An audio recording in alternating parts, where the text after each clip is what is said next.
પોરબંદરમાં આપી દીધી. બીજા દિવસે જ્યારે સુદામા નીકળવાની તૈયારી કરે, પરમાત્મા પાસેથી રજા લીધી અને ભગવાન પાસેથી રજા લઈને ચાલતા થાય એટલે ભગવાને કીધું, સુદામા ઉભા રહો, એક વાત કેવી છે. અરે અરે બોલો બોલો કનૈયા, શું કેવું છે? ભગવાને કીધું, ખોટું નહીં લાગે ને તો કહું. અરે તમારું શું ખોટું લાગવાનું હતું? અને આપણે મિત્ર છીએ. સુદામાએ આ વાક્ય બહુ સરસ કીધું આ સંસારના મિત્રો માટે, હો, કે મિત્રને મિત્રની વાતનું ખોટું લાગી જાય તો મિત્રતા કામની શું? આ સંસારમાં હાથ કહીને મિત્ર રાખજો. તમને તમારી ભૂલનો અહેસાસ કરાવી શકે એવો મિત્ર રાખજો. જ્યાં તમે ખુલીને બધું કહી શકો એવો મિત્ર રાખજો. બીજું, જ્યાં તમે હળવા થાવ ને એવો મિત્ર રાખજો. હલકા થાવ એવો નહીં, હો. હલકા થાવ એવો મિત્ર ન રાખવો, હળવા થવા એવો મિત્ર રાખવો જોઈએ. બાકી હલકા કરે તો કેટલાય સેવા. તો હળવું અને હલકું એમાં બેમાં તફાવત બહુ છે. માટે જીવનમાં હળવું થવું, હલકું ન થવું કોઈ દિવસ. અને સુદામદેવ બ્રાહ્મણને કીધું કે તને ખોટું નહીં લાગે? અરે અરે કનૈયા, નહીં લાગે, કહી દો ને.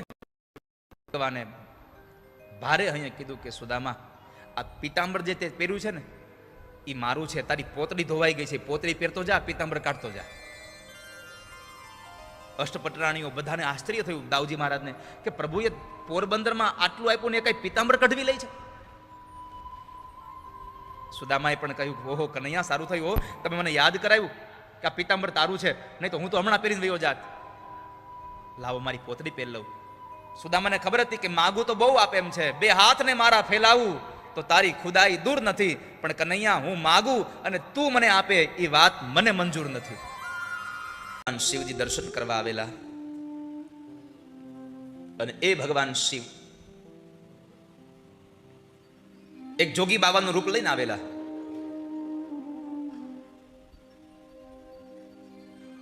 ગોકુળમાં પેલી ગોપી મળી ભગવાનને.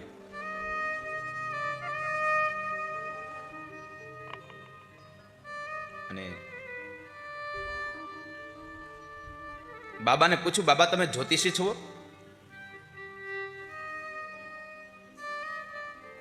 તમને જોઈને તો લાગે તમે જ્યોતિષી હો.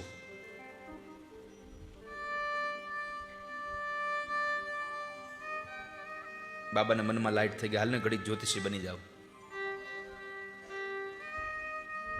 બાબા જ્યોતિષી બન્યા. જુઓ,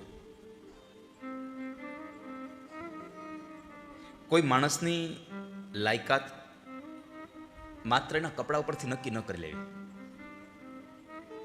કપડા સારા પહેર્યા હોય એટલે માણસ સારો જ હોય એવું ન પણ બને, અને કપડા સારા નથી પહેર્યા એટલે આમાં કાંઈ નહીં હોય એવું પણ ન બને.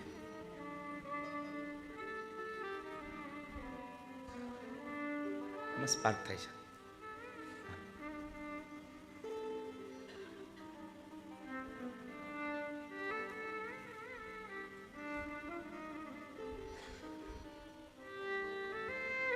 બંધ થઈ ગઈ.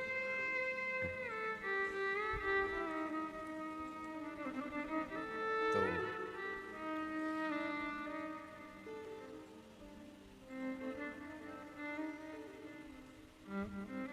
કપડા ઉપરથી કોઈ દિવસ કોઈની કિંમત નક્કી ન કરવી.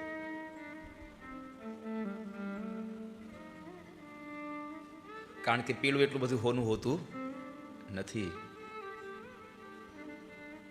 એ હોના જેવું દેખાય છે ને એટલે એ હોનું લાગે છે, ખરેખર હોનું હોતું નથી.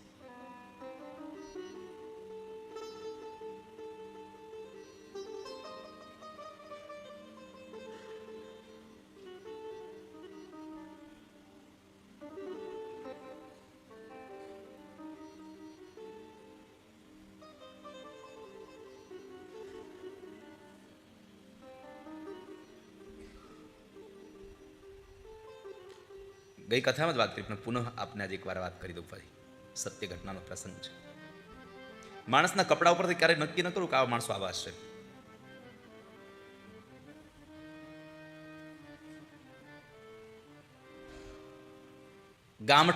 ગામઠી પ્રકારના જાડા સુતરાઉ કપડાઓને પહેરી, હાથ વણાટના કપડા લઈ પહેરી, અને એક પતિ પત્ની દંપતી બેવ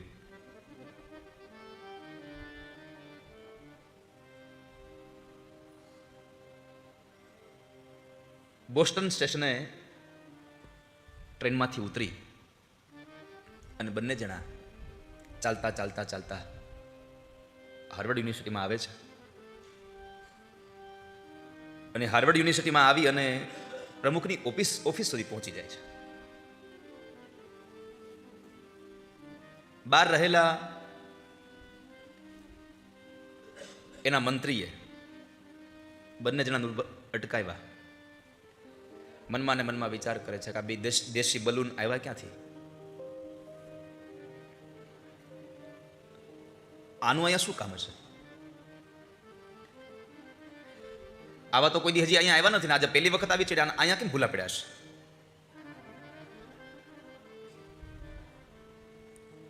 એના પહેરવેશ ઉપરથી દેખાય છે કે એ કેમ્બ્રિજ યુનિવર્સિટીમાં, કેમ્બ્રિજના કેમ્પસમાં આવવાને લાયક નથી.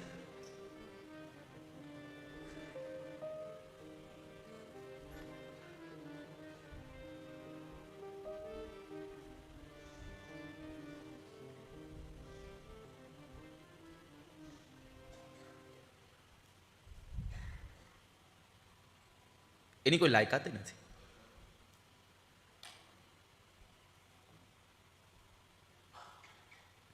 હવે અહીંયા આવે છે.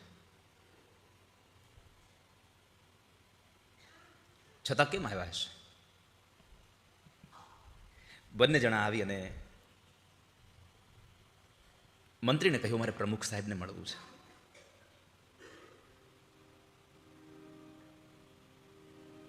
મંત્રી જરા ગુસ્સે થયો, ઉદ્ધતાઈથી વર્તન કર્યું. પ્રમુખ, હું તમારા માટે નવરા હોય? આમ અમારા સાહેબને કેટલું કામ હોય? શું તમારા માટે ખાલી આમ જ હોય? અમારા સાહેબ આખો દિવસ કામમાં વ્યસ્ત હોય. યુગલમાંથી એક પત્ની બોલે છે, ભાઈ અમે રાહ જોશું એને મળવાની. આટલું કહીને બંને જણા એક બાજુ બેસી જાય છે બેન્ચીસ ઉપર.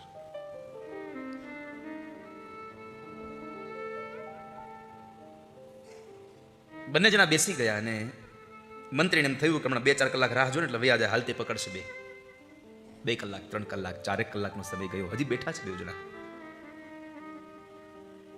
એટલે માણસને એમ થયું કે લાવને એકવાર હવે સાહેબને કહી દઉં. એટલે સાહેબને જઈને કહ્યું, સાહેબ એક કોઈ 2 પતિ પત્ની આવ્યા છે, દેશી બલૂન જેવા કપડાં પહેર્યા છે અને તમને મળવાની વાત કરે છે. 4 કલાકથી રાહ જોવે છે. મેં ના પાડી પણ છતાં તમારી રાહ જોઈને બેઠા છે. જો આપને અનુકૂળ હોય તો 2 મિનિટ વાતચીત કરશો? તરત જતા રહેશે, મને લાગે છે એ વધારે નહીં રોકાય, અહીંયા નીકળી જશે. પ્રમુખે પણ ક્રોધિત થઈને કહ્યું, હા ભાઈ મોકલી દેને, હવે કામ પતે.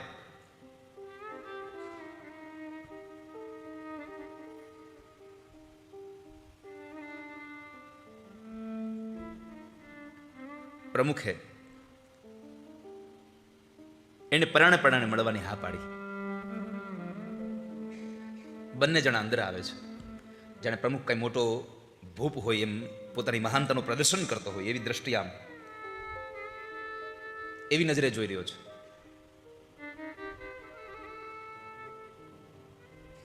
કારણ કે પોતે તો સૂટ બૂટમાં હતો અને પેલા લોકો તો એકદમ ગામઠી ભાષાના એ પહેરવેશમાં હતા, હાથ વણાટના કપડા હતા અને એ બંને જણા સામે ઉભા હતા. ઉદ્ધતાઈ ભરા વર્તન સાથે કહ્યું, શું કામ હતું? જલ્દી બોલો, મારી પાસે સમય નથી હોતો. પછી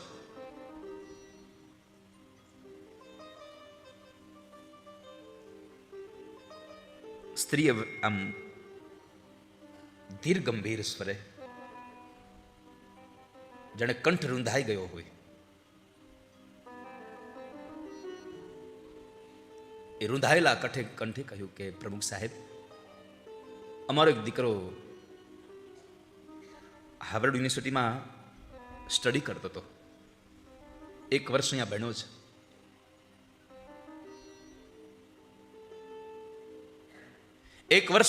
છે.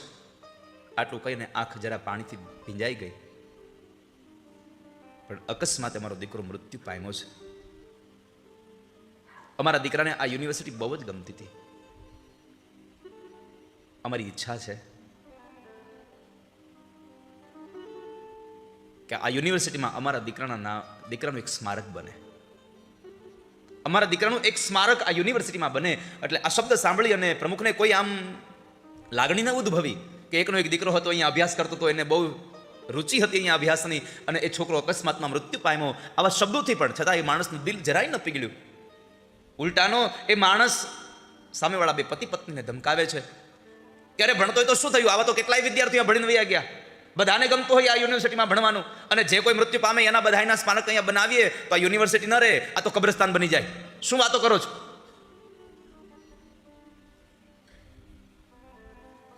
પુરુષ બોલે છે, સાહેબ સાંભળો સાંભળો, અમે અમારા દીકરાનું સ્ટેચ્યુ નથી મુકાવવું અમારે, તો અમે તો ઈચ્છીએ છીએ કે એકાદું બિલ્ડિંગ અમારા દીકરાના નામથી અહીંયા બનાવીએ. અમારા દીકરાના નામથી એકાદું બિલ્ડિંગ બનાવીએ. વળી પાછો ક્રોધે ભરાઈને, તમને કાંઈ જરાય ભાન જેવું છે? આ યુનિવર્સિટીમાં આટલી બિલ્ડિંગો, આટલા સ્મારકો, આટલું બધું બનાવવા માટે થઈ અને $75 લાખ ઉપયોગ થયો છે. ઇમારત બનાવી સહેલી નથી. $75 લાખ ઉપયોગ થયો છે. આટલા શબ્દો સાંભળ્યા પતિ પત્ની બે ચૂપ થઈ ગયા, એકબીજાની સામું જોવે છે.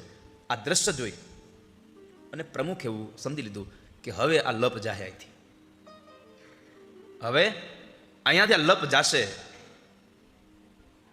ત્યારે સ્ત્રી પોતાના પતિને સામે જોઈ શાંતિથી એટલું જ બોલે છે, બસ એક યુનિવર્સિટી બનાવવા માટે આટલો જ ખર્ચો થાય? એક યુનિવર્સિટી બનાવવા માટે બસ આટલો જ ખર્ચો? સાંભળો, જો એક યુનિવર્સિટી બનાવવા માટે આટલો જ ખર્ચો થતો હોય તો આપણે એક ઇમારત શું કામ બનાવી છે? ચાલો ને આપણે આખી યુનિવર્સિટી બનાવી દઈએ.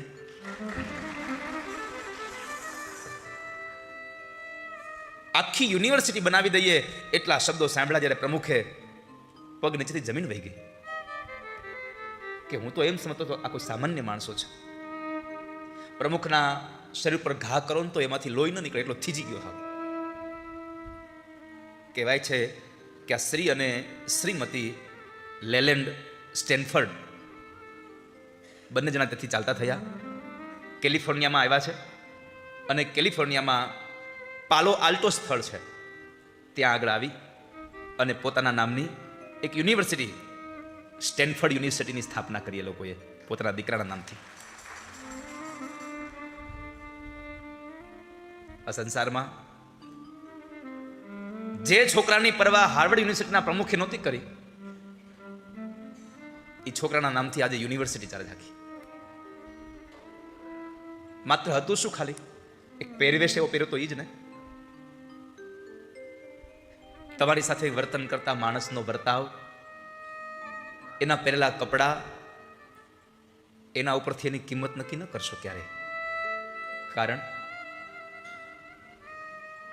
કોઈ માણસની કિંમત કપડાથી નથી થતી અહીંયા. અને આ સંસારમાં જો માત્ર કપડાથી જ કિંમત નક્કી થતી હોત તો શિવરાત્રિના મેળામાં જુનાગઢના એ મેળે દિગંબર સાધુના દર્શન કરવા લાખો લોકોની ભીડ ન જામતી હોત. જો માત્ર કપડાથી જ કિંમત થતી હોત. સારા સારા કપડાં પહેરવાથી સારી પર્સનાલિટી નહીં બને. જીવન ચરિત્ર સારું જોશે, આપણો વ્યવહાર સારો જોશે.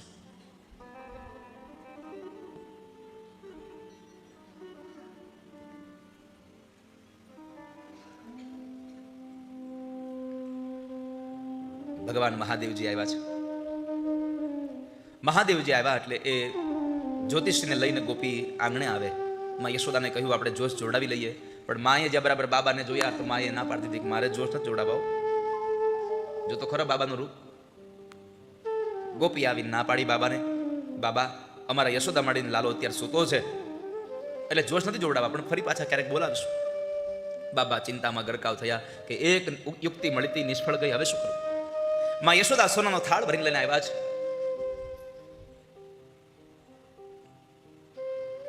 લ્યો બાબા,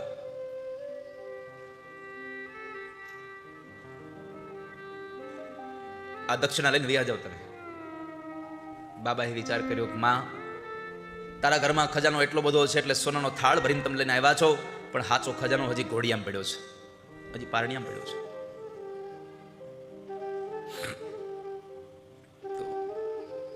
અને અંતે ભગવાને નક્કી કરી લીધું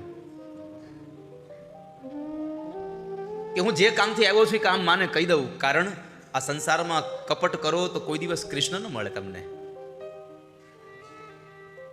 તમે જે કાંઈ કરી રહ્યા છો એની સ્પષ્ટતા કરી દો.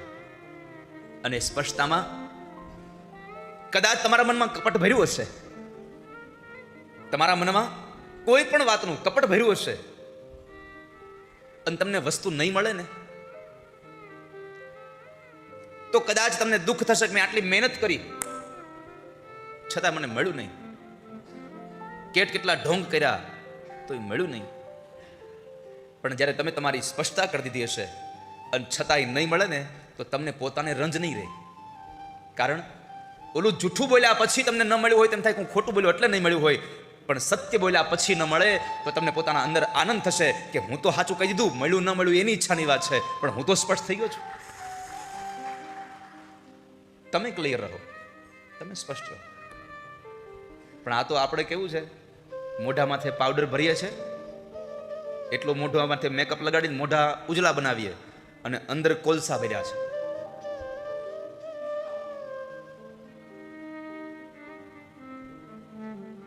ચહેરો ભલે કાળો હોય, દિલ સાફ રાખજો વાલા.